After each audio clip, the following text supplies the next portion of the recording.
राधे राधे दोस्तों, कैसे हैं आप सब। उम्मीद है आप सब अच्छे होंगे। आज हम बात करने जा रहे हैं पुरुषोत्तम मास के एक बहुत ही भावुक अध्याय की, चतुर्थ अध्याय। दोस्तों, कभी कभी हमें ऐसा लगता है ना कि हम अकेले पढ़ रहे हैं, लोग हमें धीरे धीरे छोड़ के जा रहे हैं, मैं अकेला महसूस कर रही हूँ या कर रहा हूँ। तो आज की यह कहानी बिल्कुल आपके लिए है। इस अध्याय में अधिक मास, जिसे लोग अक्सर मलमास कह के छोड़ दिया करते थे, वह रोते हुए भगवान विष्णु के पास पहुंचा और कहता है, हे नाथ, मैं आपकी शरण में आया हूँ, आप मेरी रक्षा करो। तो चलिए आज सुनते हैं हम इस अद्भुत कहानी का उदाहरण। आपके जीवन में यह एक नई आशा लाएगा। चलिए शुरू करते हैं। अपनी आंखें बंद कीजिए और भगवान को याद कीजिए। नारायण कहते हैं, भगवान पुरुषोत्तम के आगे जो शुभ वचन अधिक मास ने कहे, वह लोगों के कल्याण की इच्छा से हम कहते हैं, उसको आप सुने। यह है अधिक मास का चतुर्थ अध्याय, मल मास का वैकुंठ में जाना और भगवान श्री हरि को अपनी व्यथा बताना।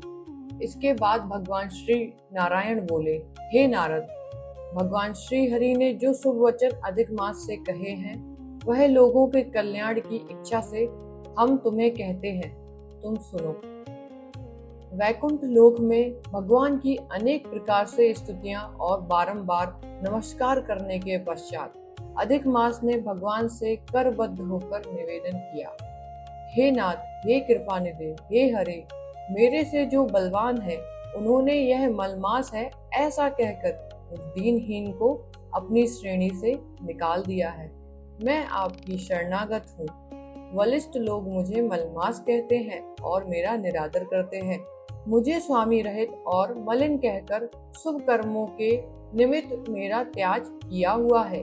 हे दीन वत्सल भगवान, कंस की कोपिगृह से जिस प्रकार आपने भगवान वसुदेव की पत्नी और देवकी को सुरक्षित किया, आप वैसे ही मेरी रक्षा क्यों नहीं करते। यमुना में कालिया नाग के विष से 100 गाय चराने वालों तथा पशुओं की आपने जैसे रक्षा की, वैसे ही दीन बंधु आप मुझ शरणागत की रक्षा क्यों नहीं करते। पशु और पशुओं को पालने वालों एवं पशुपालकों की स्त्रियों की जैसे पहले वज्र में सरपत के वन में लगी अग्नि से आपने रक्षा की, वैसे ही हे दीनवत्सल, मुझ शरणागत आए हुए की आप रक्षा क्यों नहीं करते। जैसे आपने जरासंध के बंधन से राजाओं को मुक्त किया, ग्राह के मुख से जिस प्रकार गज को मुक्ति दिलाई, उसी प्रकार शरण में आए हुए मुझ दीनहीन की आप रक्षा क्यों नहीं करते। आपने स्वामी देवता वाले मासों द्वारा शुभ कर्म में वर्जित मुझ स्वामी रहित को देखते ही अपनी दयालुता कहाँ छुपा ली और आज यह कठोरता कैसे आ गई। इस प्रकार भांति भांति से मलमास भगवान से विनती कर रहा था। इस प्रकार भगवान को कह कहकर स्वामी रहित मलमास आंसू बहाता हुआ मुख लिए जगतपति के सामने चुपचाप खड़ा रहा। उसको रोते देखते ही भगवान शीघ्र ही दयाद्र हो गए और पास में खड़े दीन मुख मलमास से बोले। श्री हरि बोले, हे वत्स, तुम अति शोकाकुल हो। यह महान शोक जिससे तुम व्याकुल हो कौन सा है। तुम अब शोक को त्याग दो, क्योंकि यहाँ आकर महादुखी नीच भी शोक नहीं करता। फिर तुम कैसे यहाँ आकर शोक में मन को दबाए हुए हो। जाने, जहाँ आने से ना शोक होता है, ना किसी बौढ़ता आती है, ना मृत्यु का भय रहता है, यहाँ हमेशा नित्य आनंद रहता है। इस प्रकार के वैकुंठ में आकर तुम कैसे दुखी हो। तुमको यहाँ पर दुखित देखकर वैकुंठवासी बड़े विस्मय को प्राप्त हो रहे हैं। हे वत्स, तुम कहो इस समय तुम्हें मरने की इच्छा हे वत्स, तुम कहो इस समय तुम मरने की इच्छा क्यों करते हो? भगवान बोले, इस प्रकार भगवान के वाक्य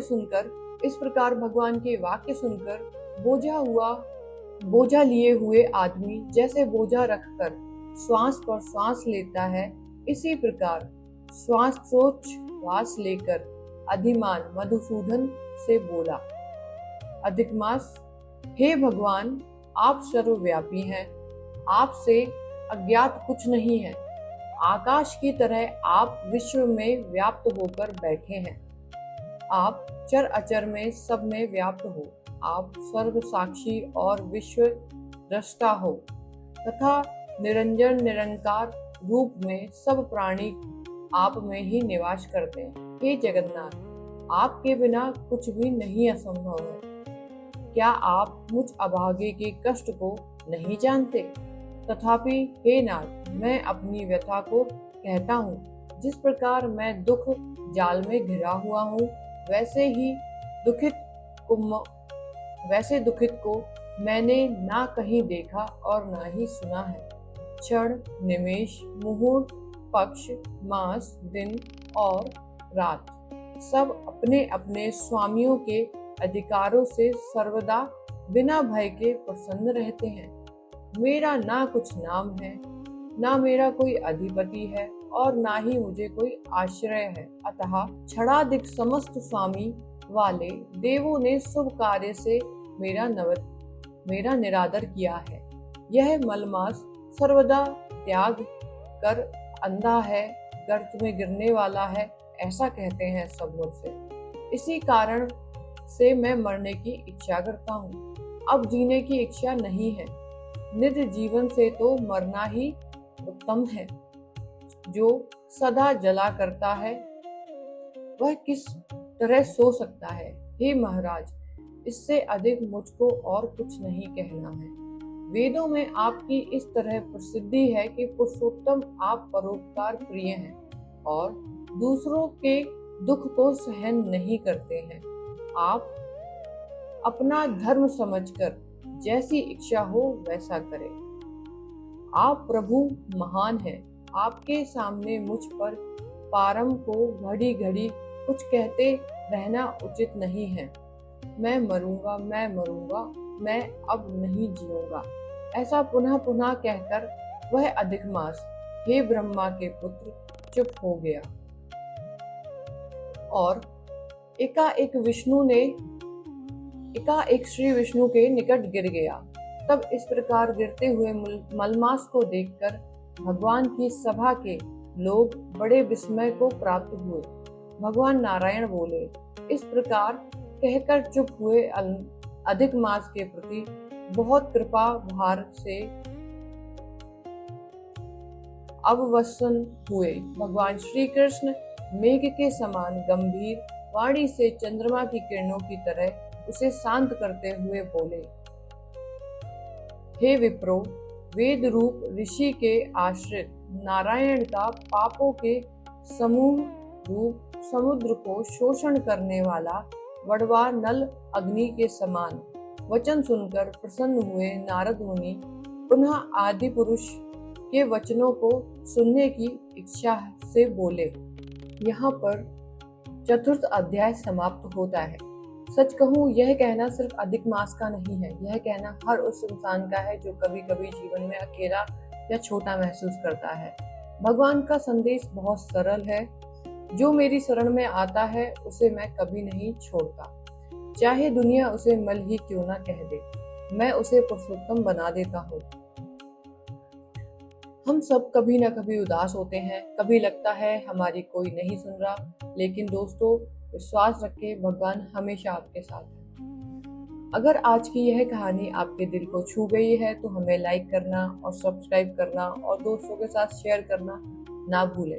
अगर आज की यह कहानी आपके दिल को छू गई है तो लाइक तो बनता है और अपने दोस्तों के साथ इस वीडियो को जरूर शेयर करें और हाँ, सब्सक्राइब करना ना भूलें ताकि अगला अध्याय आपसे मिस ना हो जाए। आज की यह कहानी ने आपको क्या सिखाया है कमेंट में लिखिए या फिर जय श्री कृष्णा लिख दीजिए। भगवान आप सभी के ऊपर अपनी कृपा बना के रखे, आपके दिल में शांति बना के रखे। मिलते हैं अगले अध्याय में, तब तक के लिए जय श्री कृष्णा।